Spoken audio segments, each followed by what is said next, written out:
Hi everybody, it's Emily and Earl and a mountain bike. So we've got a little bit of new set today. So it's just about 7 o'clock. We're going to hang out for a few more seconds and wait for people to join for AR101 Class number 3. So again, this is AR101 Class number 3. Oh yeah, you have to do your code too. We've got a little bit of technical difficulties, not with the camera, but just with our own setup here. So just give us 1 second and I think we'll be okay for tonight. We're gonna make it.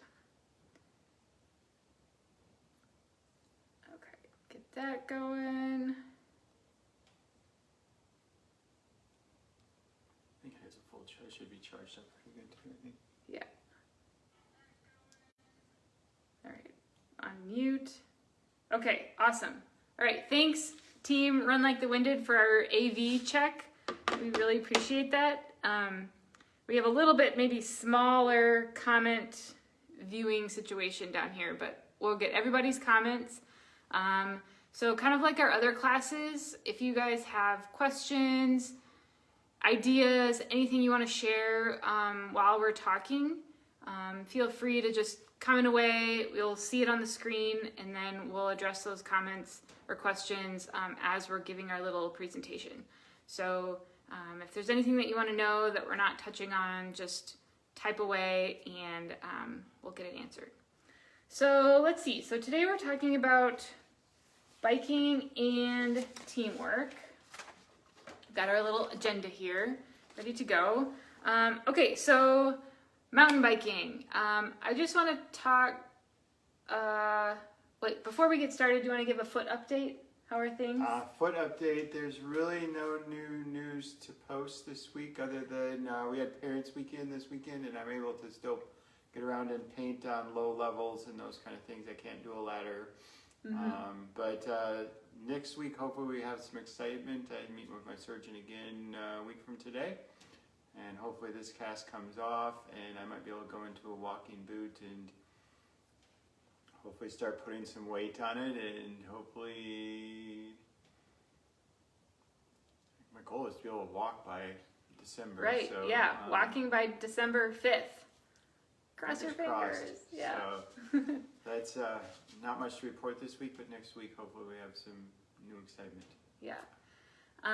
Okay, so biking at the Castlewood 8-hour adventure race. I want to highlight one thing before we kind of get into nitty-gritty details. We changed our bike policy this year. So in the past, we've only allowed mountain bikes, no hybrids, no gravel bikes. But this year, we're kind of sick of like answering these very fine line questions because there's becoming a lot of overlap between the mountain biking world and the gravel biking world. And even like the gravel biking world is into the road biking. And it's like, it's all becoming this one biking scene, which is fine. But we just feel like it's the differences are getting too small for us to really effectively like govern. And we don't really want to even be in that spot to be like, you know, blessing certain bikes and not blessing other bikes. So basically what we've done is we've opened up our bike policy to anything. Anything that's human powered, so no e-bikes unless you ask us first, and then we'll put you in a non-competitive division. But any human powered bike, even a road bike, like obviously we don't recommend road bikes. We're still designing the courses like we always do with single track in them, gravel surfaces, some paved, like it's always a mix. Sometimes you're off trail with your bike, believe it or not. So choose wisely. Obviously a mountain bike is going to be the best bike for the course. But if you are, maybe you're just getting into adventure racing and you only have a hybrid bike and you just want to try it so bad and you can't hardly wait, like we want you to be able to try adventure racing. So that's why we're opening up the bike requirement to really anything. And if you bring one of the lighter duty bikes, like a gravel bike or a hybrid, or I mean, like, yeah, I guess someone could bring a road bike. Don't recommend it. Not recommended at all. Right, yeah. But if you any bike you bring, you're going to have to ride it on a variety of surfaces, including single track. And we usually have like beginner to medium difficulty technical single track. So anything you bring, you're either going to have to ride it yourself or carry it through the biking sections. So just keep that in mind when you're deliberating between bike choice. If you're someone who has multiple bike options, anything you bring, you're going to have to suffer with for better or for worse on the course. You can't switch out bikes during the race. So just wanted to highlight that. So again, mountain bikes, fat bikes, those are probably the two bikes that we would recommend. Gravel bike if you're really comfortable handling it on multiple surfaces. And then road, hybrid, not so much, but if it's your only option and you just cannot absolutely wait to do an adventure race, go for it and tell us a story when you're done. I would look at anything that has a 1.5 to a 2.1 inch tire as your optimal tire choice. So, something within that range if you're looking at it. And if you have any questions about it and you just don't know, just let us know. But, Yep. Okay, so we got one question already before we dive in. This is from Keith/Katie Merrill. We've got a Polar bike computer that uses GPS, but it doesn't have maps. Oh, see more. Come on. Okay. Okay, is this allowed? Keith and Katie, I think you've actually sent me an email about this, and I need to do a little bit of research about this bike computer, so let me get back to you direct with an email, and then I'll follow up with a comment here as well. But I'll do that either tonight or tomorrow. So thank you for asking and sorry for the delay, and we'll get back to you as soon as possible. Okay, so everything we're going to talk about tonight is for a mountain bike. This is a hardtail mountain bike, which means it has front suspension, front fork up here, but then it's a rigid frame in the back, so no rear suspension or just the squishy stuff up front. And this is what I would recommend if the sky's the limit. This is what I would recommend bringing to the Castlewood 8-hour adventure race. Hardtail mountain bike of whatever price point you're at. And let's see, what do we want to point out on this thing? Tires? Basically. Yeah, let's start with tires. It's pretty straightforward, but basically this is just a standard mountain bike tire. It's a 29 by 2.1? 2.1, yep. And it's a tubeless setup, so that, for those that don't know, what tubeless means, there's no tube in here. And instead of a tube, there's a sealant in here. And so it becomes more puncture resistant. So if you do have a small puncture, the sealant will fill the hole, whereas with a tube, basically you'll need to, if you puncture, then you need to just put in a new tube or patch a tube. But if you have a large hole in a tubeless setup, you're still going to have a flat, and you'll probably need to switch it out and put a tube in eventually. But for the small punctures, it's very nice to not have to, it'll just kind of seal itself. With sealant, you want to put in fresh sealant probably at least once a year or more, because it does get hard on you. And then... What's the tread like? The tread? Is it aggressive? Is it flat? This would be called I would call this a medium aggressive or tire. It's not got super lugs. But the one of the things about this is it has a wider lug pattern on the outside and a narrower lug pattern in the inside. And they make like a dual compound tire a lot of times. So you're going to have a harder casing in the middle and a narrower one, which is going to give you a little less resist. It's going to travel better on hard surfaces, so you're going to get a little less rolling resistant on a tire like this. And this is something that we look at when we're doing adventure racing, because once you get into it, you're going to want a tire that's good in all different kind of conditions. And in the larger adventure races, you do have quite a bit of road travel as well as the single track, so you need something that can do, kind of like your car, you have an all-season tire. That's what this would be. So it's good in all different things. Whereas like if you're riding you had a mountain bike that you're just doing trail riding in, you'd have a much more luggier tire than what we set up for adventure racing. So that's kind of a quick overview on tires. Petals, if you guys can see this is always a like kind of topic of debate. It's kind of hard to see. I'll like try to share, put my hands as the backdrop. Here, we'll do a little page. So the pedals that I have in here, these are the clipless style pedals. And it's always like a little bit of ironic because the clipless style pedals are the ones that actually clip in.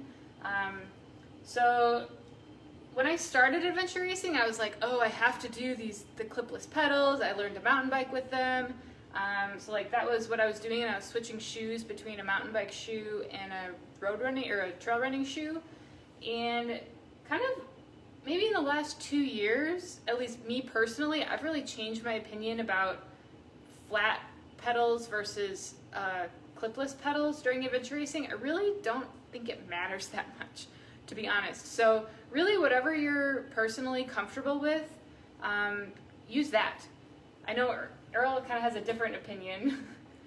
Well, I guess for the short races, I've done a couple short races in just flat pedals, and it's been okay, but it's been so long since I'd ever ridden flat pedals that I've kind of, might sound silly, but I need to practice more on flat pedals.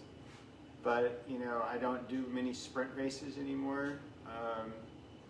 But anything that's 24, 36 hour type, I just would prefer to be clipped in. And I don't mind carrying shoes. So, you don't mind carrying your shoes and your teammates' ran shoes. My teammates' shoes. So for me, it's just a comfort thing. But there's other people that just swear by flat pedals, and kudos to them. And they just cook along just fine. They do just fine. So yeah, it's really kind of personal preference. We had a question real quick from Scott. Is the tubeless tire setup worth $100 a tire? He's trying to decide between tubeless and tubed. What would you say to Scott?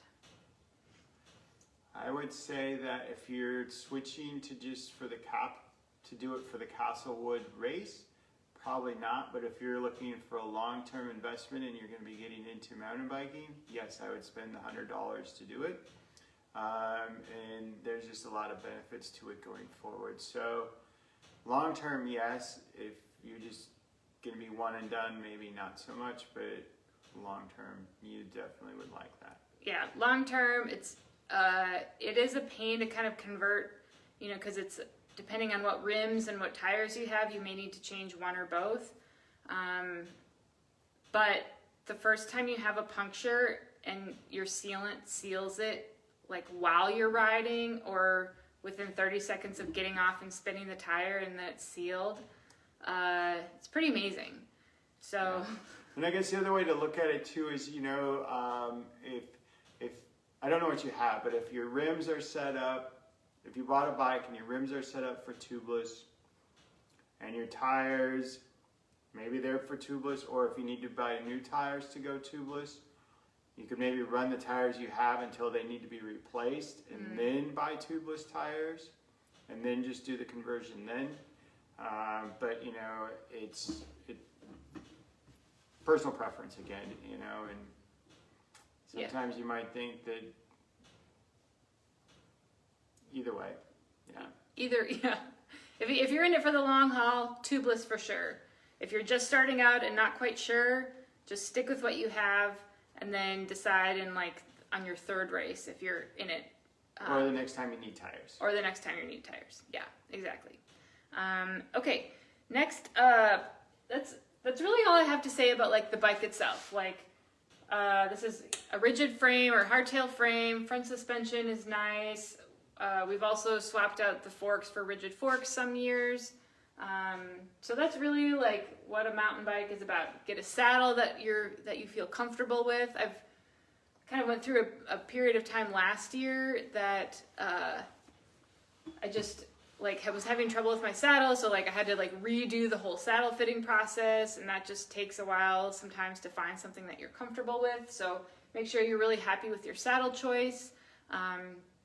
For the 8-hour adventure race, maybe not so much because you're just going to be kind of on and off your bike a lot. But if you're if you're in it for the long haul, get a good saddle.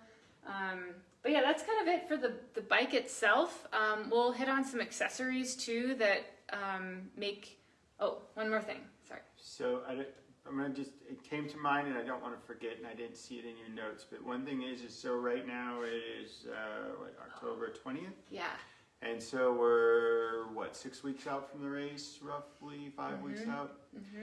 One of the most important things about your bike is to make sure that it is race ready and ready to go. Like now, this week. Before the night before the race. So, if you need a tune-up, start thinking about getting a tune-up. If you need to replace a chain, if you've got stuff, get that tire that's always flat the next time you go ride it and you put air in it and then it works and then it's low again. Start looking into those things, start getting those things taken care of. Normally the shop does a special. We need to talk with Mike and Joe on that to see if they're going to do a tune special again. But we'll let you know. We'll let you know that next week. We'll check with Mike and Joe on that. Yep. But make sure that your bike is in good working condition, no matter what kind of bike it is. Make sure that's the most important thing about bringing your bike to the adventure races. Make sure that is, and that's also a good teamwork exercise for this week, is reach out to your teammates and encourage them as well, because it's a team sport, and if you have 3 good bikes and one bike that we didn't get around to getting to the shop and it's got issues, it's going to slow everybody down. So that's your team challenge for the week. Right, yeah, team homework. I like it. One question from Michael: is a hardtail better for this race or full suspension? I would say that if whatever bike you have is the better bike for this race. If you have like a whole stable of bikes to choose from, I would choose a hardtail, just because you're not going to be on it that long. Comparatively, like the sections are kind of broken up theoretically, I hope. So I would pick a hardtail, but if I had a whole stable to choose from, but if you have a full suspension right now, don't go buying a new bike unless you really need a good excuse, or if you need me to write you a permission slip to go buy a new bike, just send me an email and we'll work that out. But whatever you have is great, is the good one. Okay. Accessories. Let's start up here. So this thing, I did a bike video about for the Off-Road Rage Adventure Race, and that would be something else to check out. That's the 12-hour race that's happening this weekend in Warsaw. So it's over on the Off-Road Rage Adventure Race event page. I did a little bike walkthrough. So I went into a little bit. You just got a better camera angle on this thing that's up here. It's the map board. Take it off. Yeah, I'll take it off. So this is something that can hold your map. One second while we get this thing off. It's kind of complicated. Okay, so this is something that holds your map when you're riding on your bike. Open it up. It has a plastic cover on it, so that you can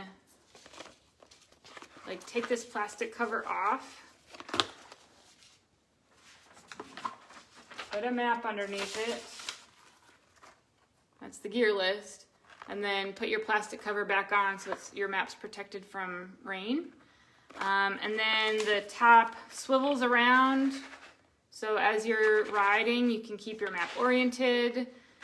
This is a purpose-built bike map board. They're kind of hard to find, so a lot of people just make their own.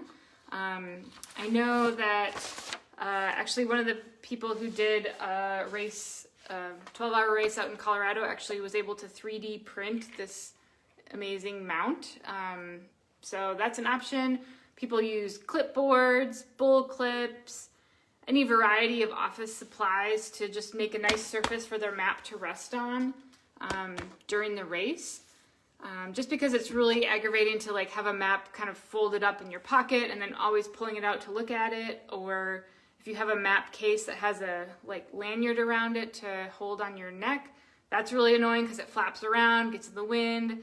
So anyway, just think of some way to hold your map, whoever the navigator is, hold your map while you're riding your bikes, so that you can navigate on the go and not stop and check the map 80,000 times. Okay, Michael, we will return to your question in a minute. I'm just going to run through the rest of these accessories. So other things that are on here, this is a bento box. Actually, I liked that idea of taking things off as we go. It's full of treats. Yeah, so this is it's called the bento box. There's a variety of styles. It just sits on your top tube. And then you have either a zipper or some sort of pouch that you can open up and access snacks. A mask. Yeah, in here I've got a mask for riding around St. Louis County. I've got a Cliff Bar in here and a Sharpie. So all the good tools for mountain biking. So anyway, this is, again, just a nice to have accessory, but it's really great for holding snacks. I can fit 1,500 calories in here, so honestly almost my whole nutrition for the 8-hour could go in this thing. So I like the zippers on both sides so that you're not reaching through and opening and scratching your hands. So anyway, bento box, variety of styles. This one's from Revelate Designs. Just something to hold your snacks close. Next up is a water bottle.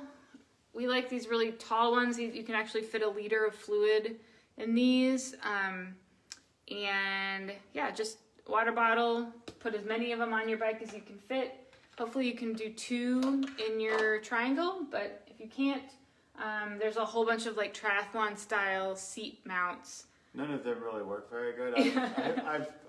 I've tried many of them, and most of them are all break. So, but for this race, if you only have one bottle, I would not stress it because you're going to have you're going to have a bladder of some sort as well.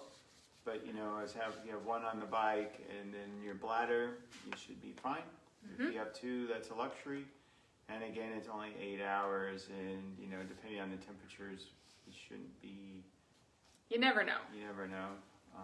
Could be anything. Right, or they could be frozen. Right. Okay, next up is a saddle bag. So again, I'll just kind of undo all this stuff from my bike while we're talking about it. You don't need to take that one all the way off. Just open it up. Okay, so anyway, this is kind of a pretty big saddle bag, but I actually like it because it rolls down real nice. So you can fit all of your mandatory bike gear in here. Oh, I do have a pump. Well, I'll pack that for you. Yeah, we got a bike pump in here, tire iron. So one day I went out for a ride and I was having trouble with my valve stem, so I brought a pair of pliers with me. This is switch those out. Yeah, this is not for racing. Don't bring a pair of pliers with you racing, but this particular time that's what I had. And then this is my little repair kit. So I've got a multi-tool in here, patch kit, some zip ties, some duct tape. That's pretty much it, I think. Yeah, you might. So that's just a nice little kit. That's pretty much it. And then a couple other things, for just an FYI, when we go do longer races, we'll normally carry a derailleur hanger with us in case you break a hanger. Some CO2. Yep. And then maybe an extra chain link in case you snap a chain, or if you do need to split a chain to make it a single speed. It's nice just to have one of the connector links with. One thing that I didn't pull out of here that I'm kind of surprised is an extra tube. So make sure you have an extra tube. It's on the mandatory individual gear list. So make sure you have a tube with you. And so that's the kind of the things that should be in your saddle bag. Other things, accessories. This is also a mandatory gear item. Is a blinky light, flash warning. So just have some red blinking light available to you when you're on your bike.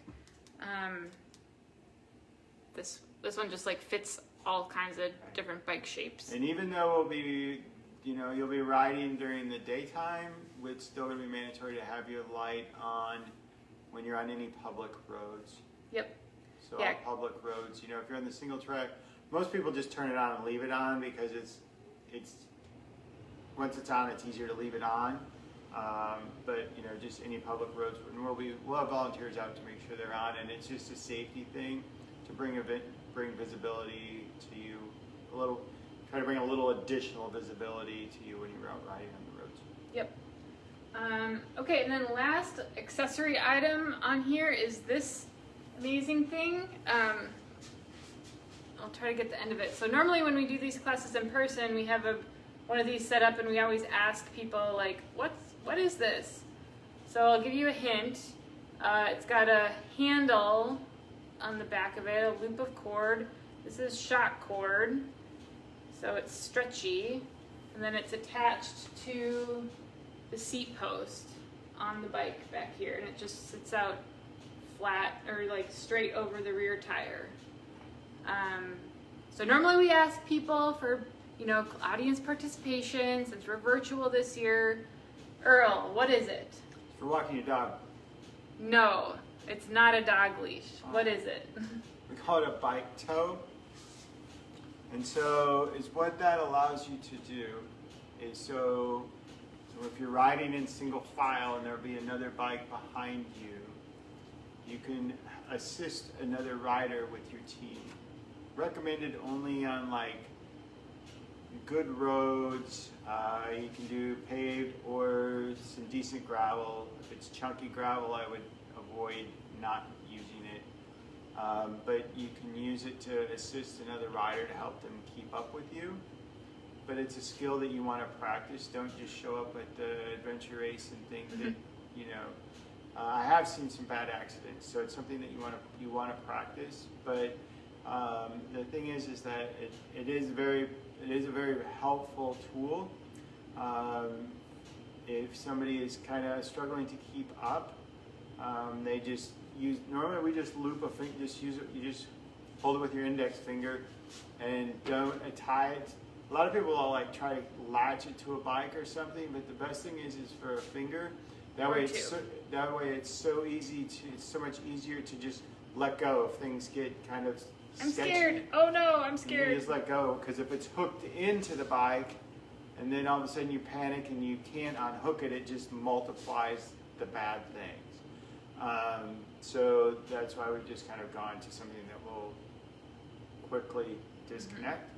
And the thing is the person. And let me just clarify. It disconnects from the person, the towee. So the second person. It doesn't disconnect from the tower's bike at all. It always stays attached to there. Yeah. And the thing is the studies that people have done on it, the person that's doing the tower is only maybe working 20 to 30% harder. I mean, you feel it, but it's not an excessive load. But the person that's being towed is savings of about 70% of energy exerted to keep up. So it's allowing that person to keep up, and then also potentially puts them in a recovery mode, more of a recovery mode versus a working mode. On a sprint race, it's going to have some benefit, but on the longer type races, you can use that to help actually recover somebody and get them back up. And if you can have them on a tow for just a few minutes, or sometimes they might sit on tow for an hour if it's just a long bike leg that's flat, and then you can just kind of recover that person a little bit if they need a little bit of help coming out of a longer section, or if you're getting them ready to be rested up for something else. So it's just one of those simple tricks. All that is a piece of shock cord and just a small tube of, it's like 1/4 inch or 3/8 inch. Flexible PVC. Flexible PVC. I don't think there's $5 invested in that, and it's just another very basic tool.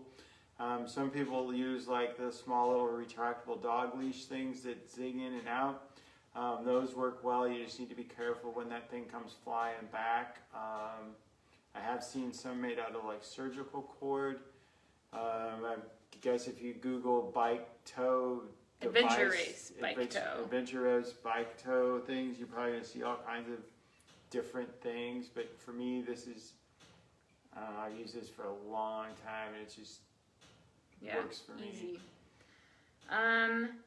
Let's see. Okay, so that's kind of all of our accessories. Is there a question we need to go back to? Yeah, so let's go to, let me scroll back here. Okay, so question from Michael. 1/4 of Team Run Like the Winded would like to know, why a hardtail? Why are there advantages over full suspension? Great question, and thank you for asking for like the nitty-gritty details. So the reason that we recommend, we both have hardtail mountain bikes that are kind of our adventure racing bikes. Lots of things. So number one, they're typically lighter. A hardtail is lighter than a full suspension bike. That used to be a thing, but now, depending on what your price point is, if you got an unlimited bank account, there's some really nice full suspension bikes out there that weigh less than what we have for our hardtails. So that's one thing. So yeah, if you're spending the same amount of money, you're going to get a lighter bike or lighter hardtail bike versus a full suspension. So that's one reason. Number two is on a hardtail, there's less moving parts, so that means less things to break or get clogged with mud or freeze. So there's no rear suspension here, so it's just one less thing to malfunction or break or go haywire during the race. So that's another advantage that hardtail has over the full suspension. What else? Well, the other thing is again, technology is improving, so this gap is kind of narrowing. But a full suspension is a little more effort to push down a paved surface. A lot of them you can lock out now. You can lock out the rear, and they do travel quite well. So that's one thing is that if it's a long road riding section and you're on a full suspension, you might want to lock out the front and the rear. We'll traditionally lock out our front forks on a paved section, just to get rid of that bob and bring the efficiency back in. We always feel that a hardtail climbs better than a full suspension.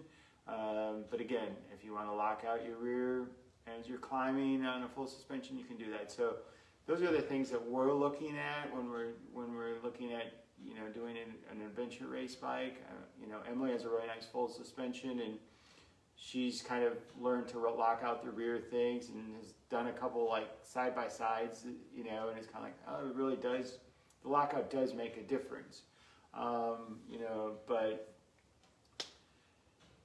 Since you've got a team of 4 that are wondering, you can go two can do their full suspension and 2 can do the hardtail, and get back to us and let us know what you decide. But, that's basically the 3 main things: is cost, less things to break, and a hardtail is more efficient for the effort that you put into any given climb or road section.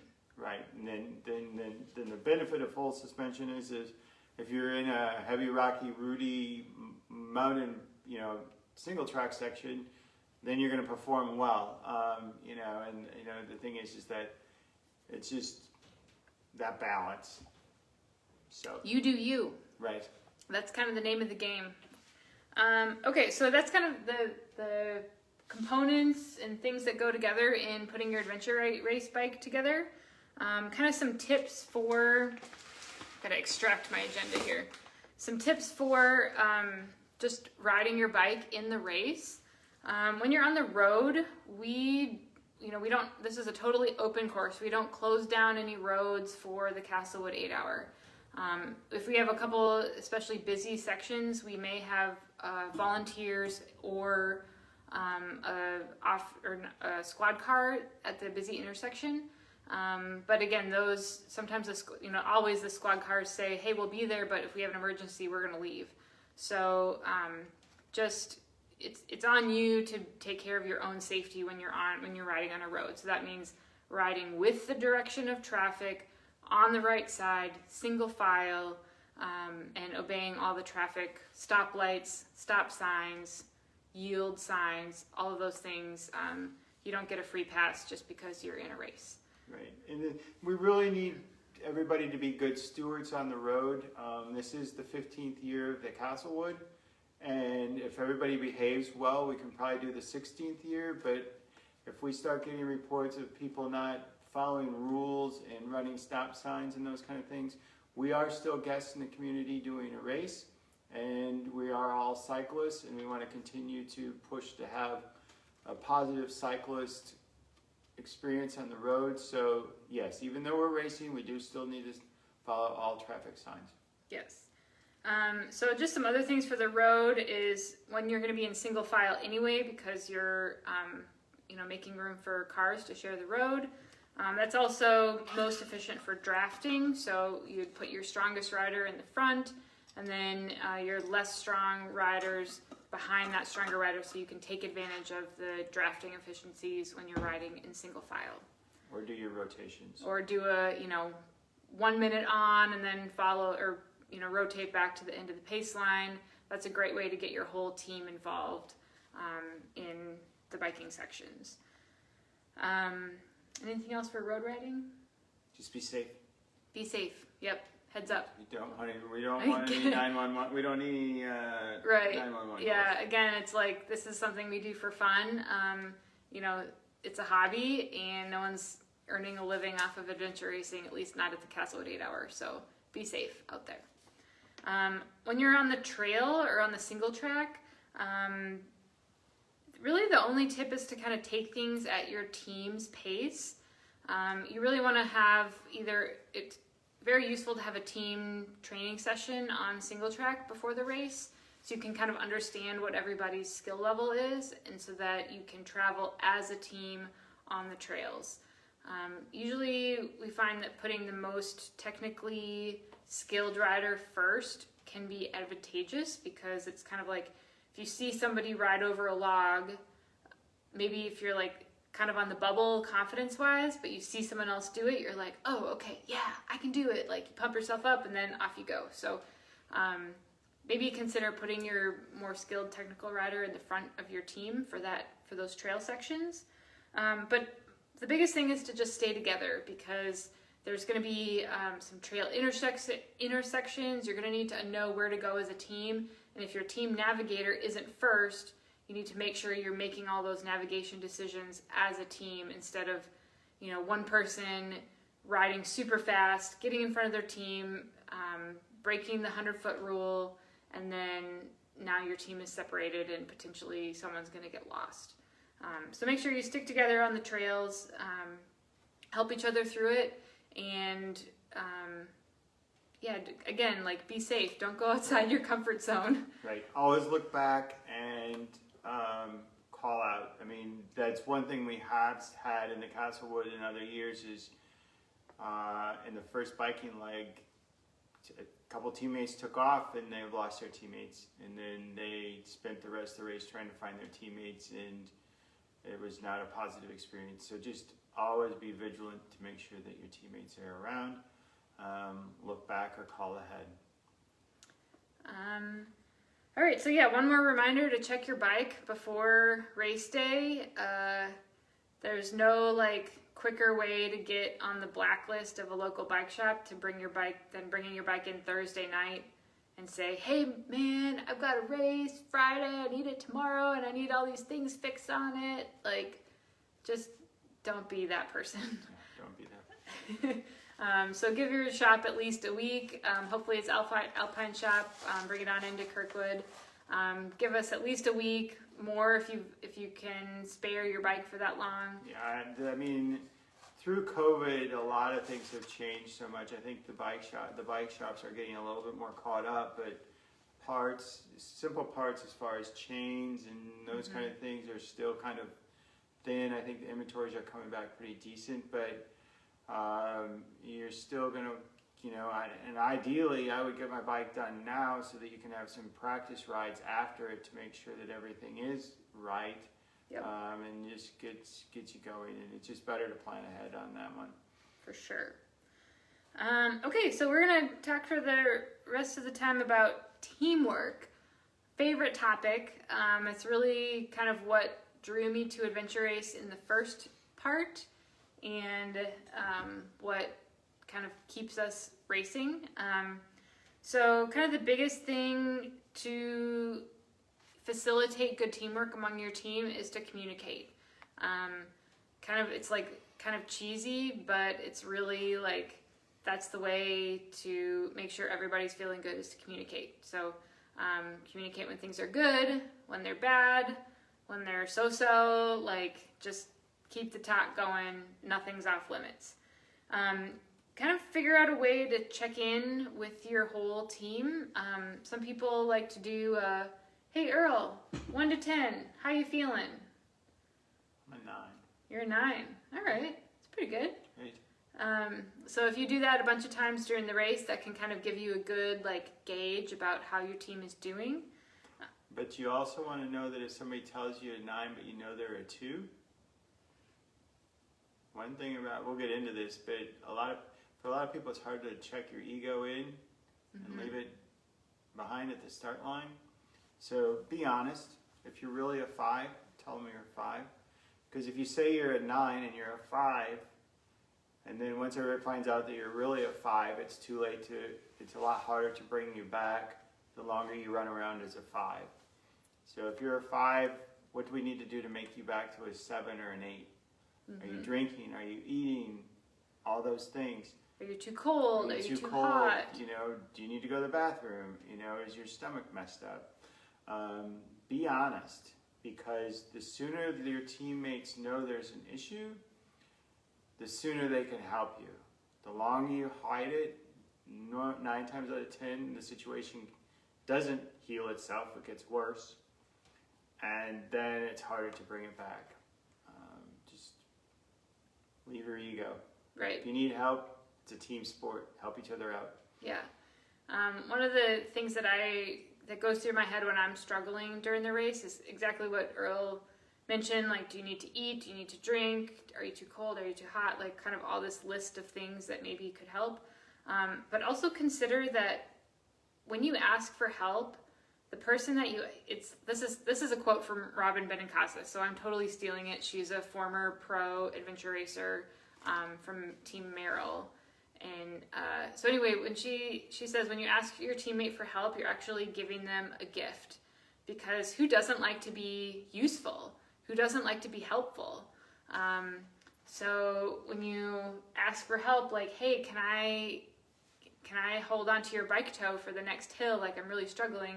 Your teammate's gonna be like, yeah, like, I can totally help you, if you've picked the right teammate. If you haven't, then maybe you'd have a bad response. But if you've got your good teammates around you, your teammates are gonna be really jazzed to help you.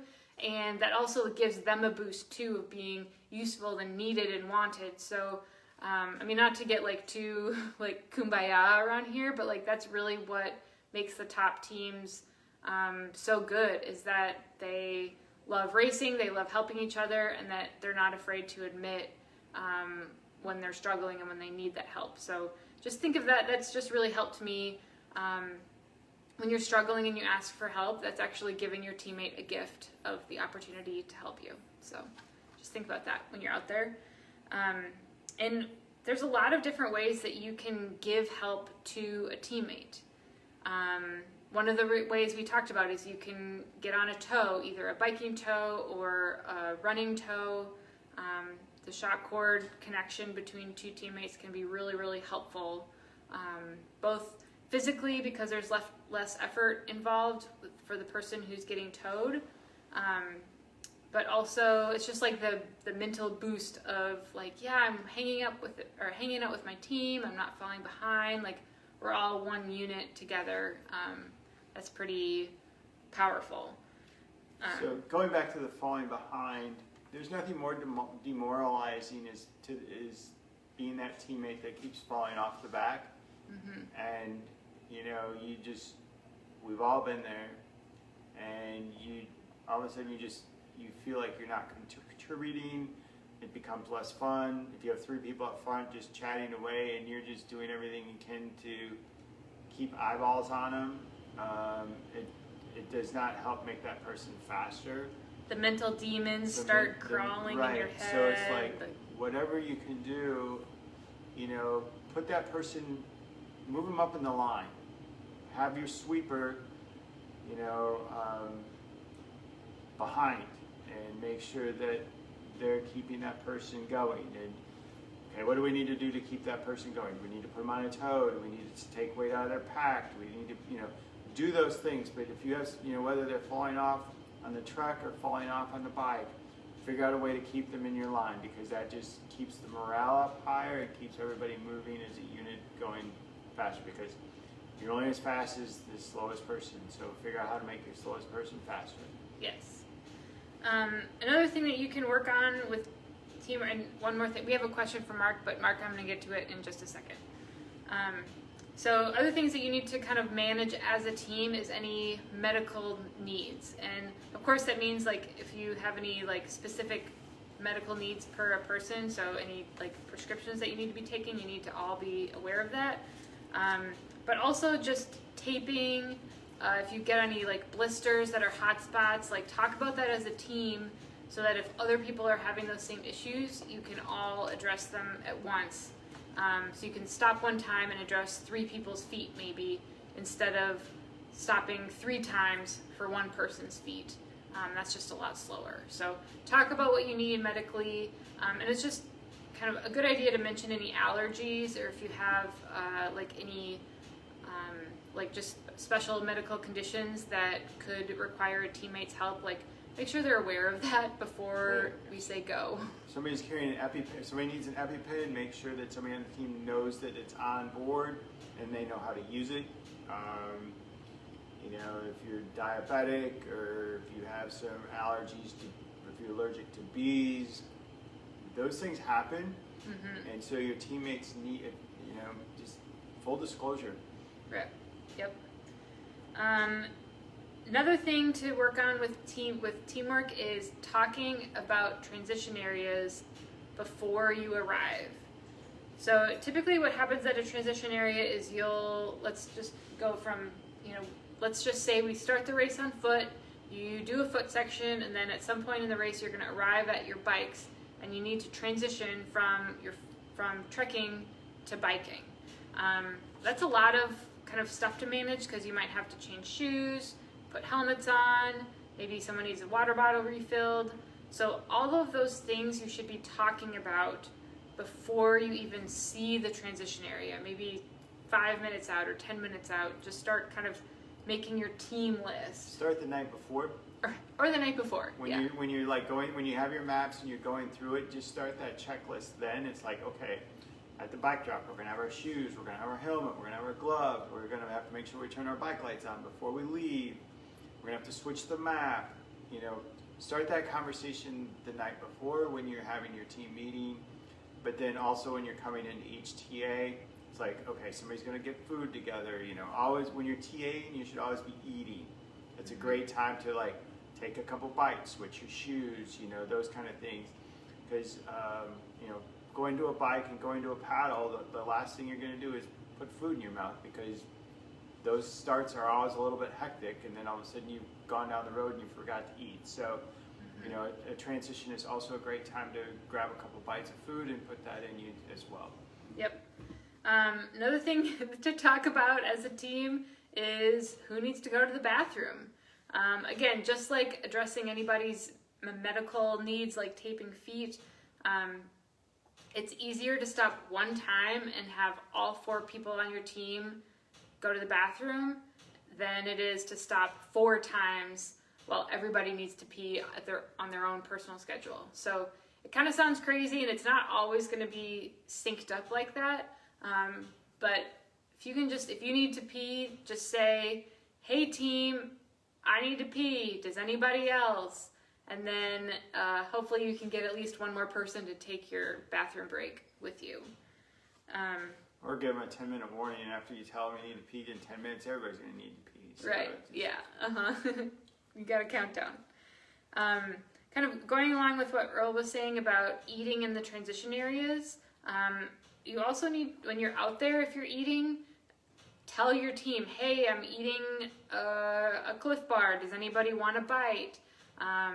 Just kind of make sure that refueling process is at the top of mind for everybody, kind of as you're going along. We've had people that we've just had some person every once in a while on stuff where the longer stuff, somebody just has their alarm set to go every hour, and that goes off. It's kind of like, hey, we should be eating something. So for an 8-hour race, probably not that important, but it does get to be a point, because if you get lost or something's very busy or distracting, the last thing on your mind is to eat.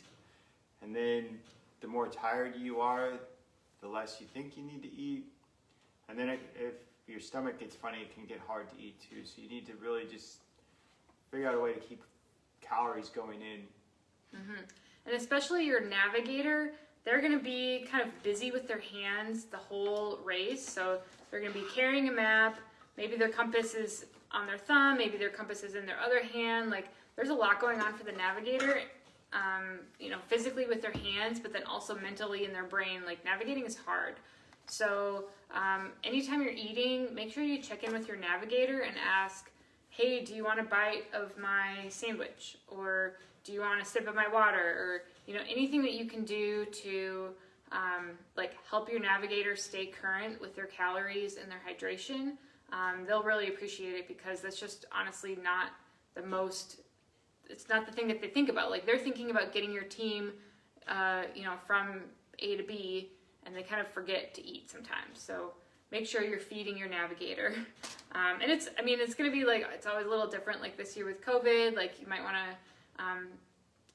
think about if sharing food is an acceptable risk to you. But just have that conversation the night before the race, kind of understand how your team's going to deal with that, and make sure your navigator gets enough calories during the race. Another thing is to share any gear or clothing that you can. This doesn't mean bring one fleece for all 4 of you. Everyone needs to have their own mandatory gear. But maybe if there's, an extra pair of mittens that you're carrying and your teammate, suddenly their hands are really cold and they say something about it, that would be something that could be, you can share that stuff with your teammate and make sure that they keep their hands as warm as possible. So don't be afraid to share stuff out there. Just make sure you have all your individual mandatory gear. But if that needs to travel among the team, and someone needs to wear all 4 fleeces at one point in time because they're so cold, that's totally allowed. Another way to have good teamwork is to distribute weight around in the team. What does that usually look like for you? What kind of stuff do you carry during the race? So just to kind of step back on that. So everybody, we have a gear list. We have for individual items, and then we have team mandatory gear. A lot of times, depending on our race configuration of who we're racing with, we'll divvy that up, but a lot of times I'll just carry most of the team mandatory gear. And then, so you're more stronger person, you want to put, the bigger dudes put more stuff, put more weight on them, or your stronger ladies. Or if your stronger female. ladies, there's some very strong ladies out there too, so I should preference that better.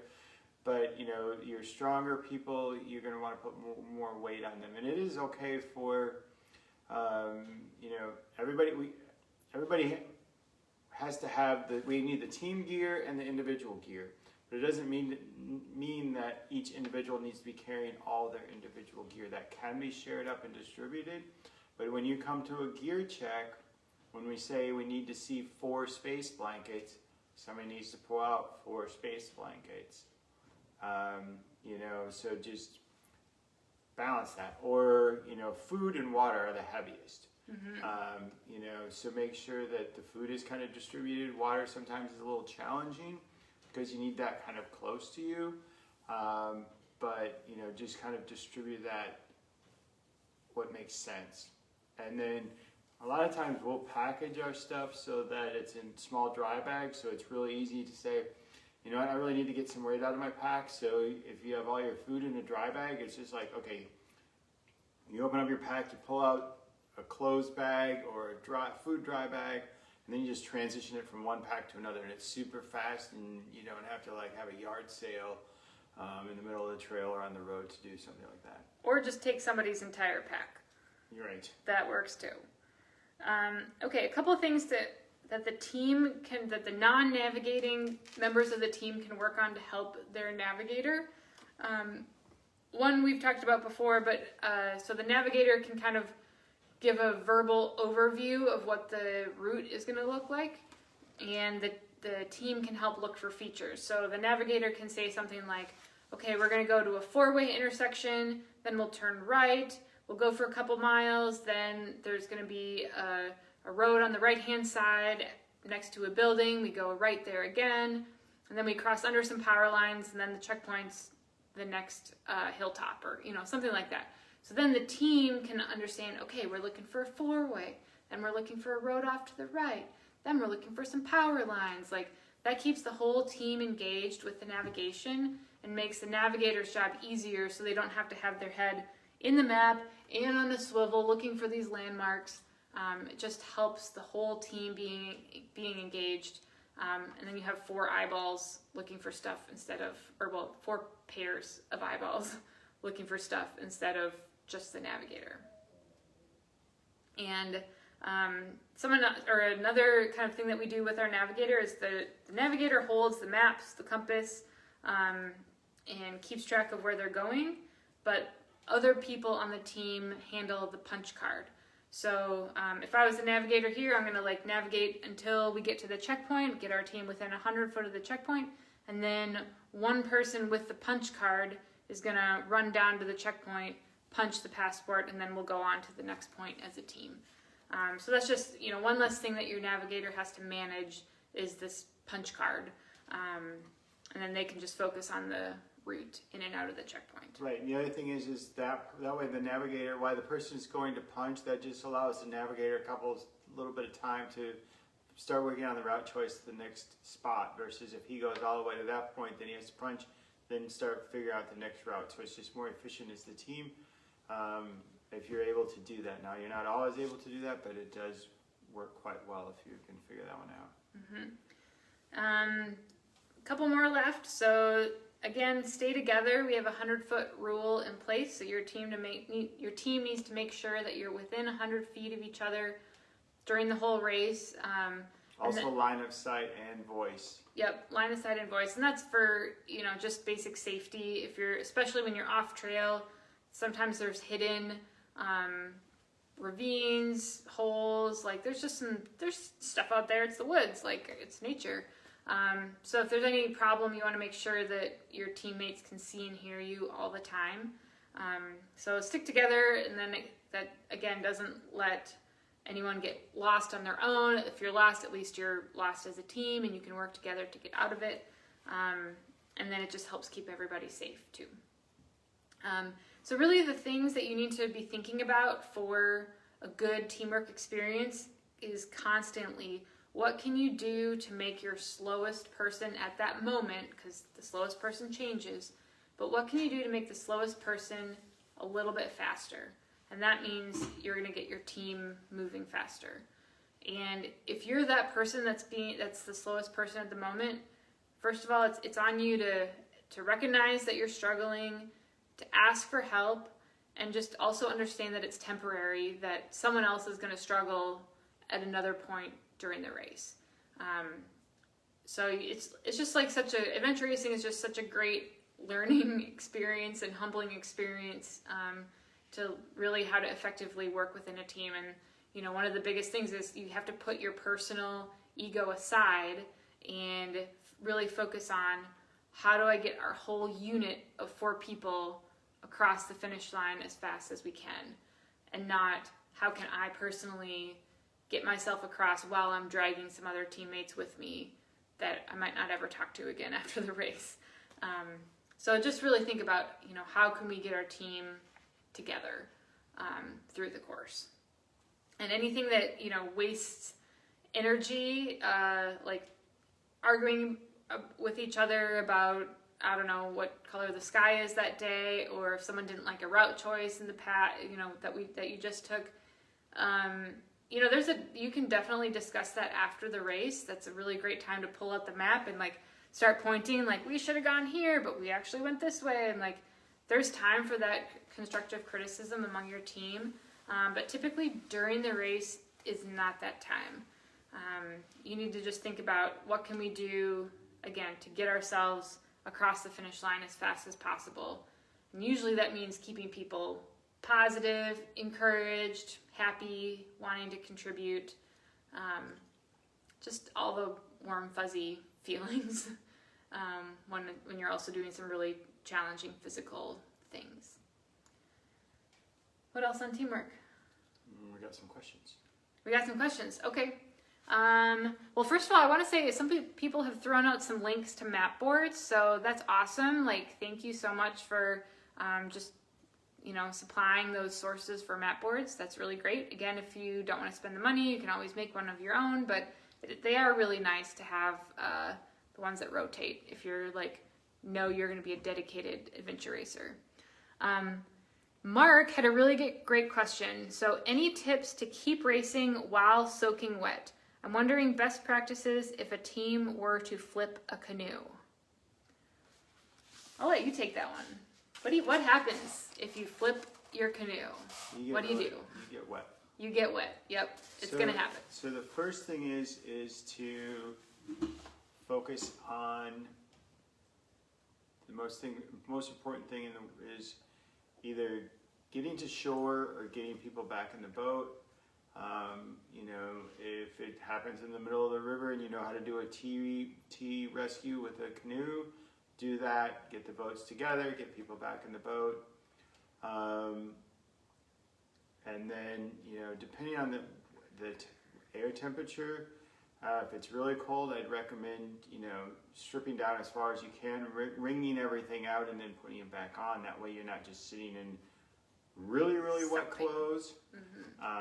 And then keep moving. If you end up going to shore to dump the boat, and then again, right there, I would just wring out as much as you can and then get going. And then when you're wet, the best thing you can do is keep moving and put your rain jacket on, put your hat on, whatever you can do to help pants. Whatever you can do to help maintain body temperature. But as soon as you stop, you start getting cold. Now, if you have a chance at some point, which in an 8-hour race, you really don't go to a TA where you're going to have extra clothes to trade into. So you're just going to have to keep moving and figure out, and staying hydrated and keeping calories in also helps the body maintain and pee as often as you can, because your body works hard to keep your urine warm, which is a waste of energy and calories. Mm-hmm. So, and one other thing, last week we announced that we'll be paddling with your mountain bikes in the canoes with you. And, some people get really nervous about that, and it's very understandable because mountain bikes are not cheap and they don't want to lose their mountain bike in the river.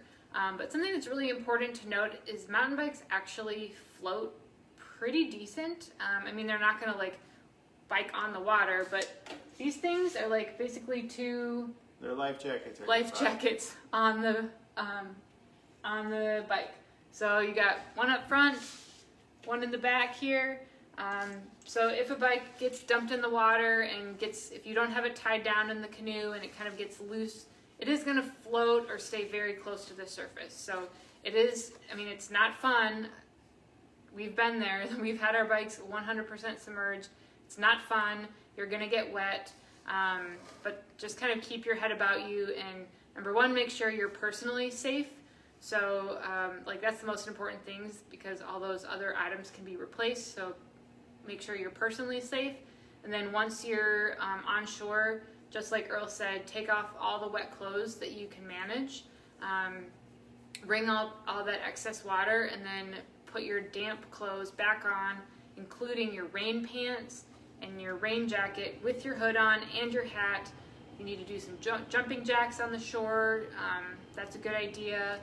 and just really focus on what's the next goal is keep moving forward, keep taking care of myself with food and water. It's not fun, but it happens. Manageable. It's very manageable. Yep. I think that's all the questions that we have, although I do want to shout out to Matt, who is watching this with his 3-year-old, and we were talking about making sure your navigator is fed during the race, and his 3-year-old was like, "What? Feed the alligator?" So that's pretty funny, and thank you for starting our next generation of adventure racers off on the right foot. Okay, question from Scott. I'm coming in from, hold on one second. Doop. Okay, I'm coming in from out of town. Where do most people keep their bikes at night at the hotel? Do you lock them on your vehicle or bring them into your room? This is also a personal preference. Me, personally, I feel more comfortable bringing them inside. But you just kind of judge the hotel. It depends. really depends. I mean, when I first started racing, we were a team of 4 and we were staying in a hotel room, and we had 4 of us staying in a room with 2 double beds, and we bring in 4 bikes at night, and it's like there was no room in the room. Mm-hmm. And as we just became more seasoned, we're like, wow, you back up against the wall at the hotel, or you park it under the light. Make sure they're locked. A lot of the hotels are pretty decent. Or there's times where it's like, okay, before the race they sleep in the room, after the race they sleep in the car. It just kind of depends. Or if you, whatever you need to do what you're comfortable with. And if you're not going to sleep at night because your bike is sitting out behind your car and you're nervous about it, bring it in your room. Bring it inside. Whatever allows you the most personal comfort. And if we end up putting 4 bikes in the bathtub that night or whatever, you do you. Yeah. It's always best if you can put it in to put it in, but bikes do get stolen off the back of cars, but I don't know many people that's ever happened to, knock on wood, but I have heard it does happen. Mm-hmm. And that's not fun either. It's awful. But I also know people that have locked their bikes on their rack, but then lost the key, so they were unable to lock. So they end up using a bolt cutter to get their bike off the rack to go to the race. Mm-hmm. That happens too. Right. Yep. Okay, so that's kind of all the questions we have for tonight. If you have anything else that you want to have answered, leave them in the comments, and we will get to those either tonight or tomorrow. And then next week is our last AR101 class. So those of you who tuned in for all 3 of them will have our 4th and final AR101 class next Monday. And then we have 2 Saturdays in November where here in St. Louis we'll have outdoor group training. So that's November 7th and November 21st. We'll have, 6 to 10 checkpoints hung in the woods. We'll give you a map at the start, and then it's not a timed event, so you just have 4 hours to practice your navigation skills. And then we'll also have a canoe, so you can practice putting your bikes in the canoe if you'd like to try that out. Also, there's an orienteering meet on Halloween, right? Oh, yeah. Ooh, I'm going to put a link to the St. Louis Orienteering Club. They just sent out their fall schedule today. So I'll make sure everybody in St. Louis here is aware of those. Again, you really can't learn navigation or adventure racing by watching YouTube videos as much as we wish that was the case. You have to get out there and try it. So come join us either at one of the AR101 classes in November or one of the St. Louis Orienteering Club meets in the fall. But they're doing one on Halloween. They're doing one on the 31st. So if you want to do an orienteering meet, there's one October 31st. Yeah, I haven't looked at the schedule. I think it's at Cliff. I don't know. I think it's at Cliff Cave, but I don't know. But we'll send you the link. But I think there's going to be an opportunity for people to go orienteering on Halloween on the 31st at a local park in St. Louis, and it's put on by the St. Louis Orienteering Club. And if So- you're not here in St. Louis, check out your local orienteering club for meets because, again, that's a great way to kind of get exposed to map and compass navigation. Okay, so that's it. Everybody have a good night. We'll see you next Monday for the last virtual class. And then hopefully we get to see you in the woods. Bye!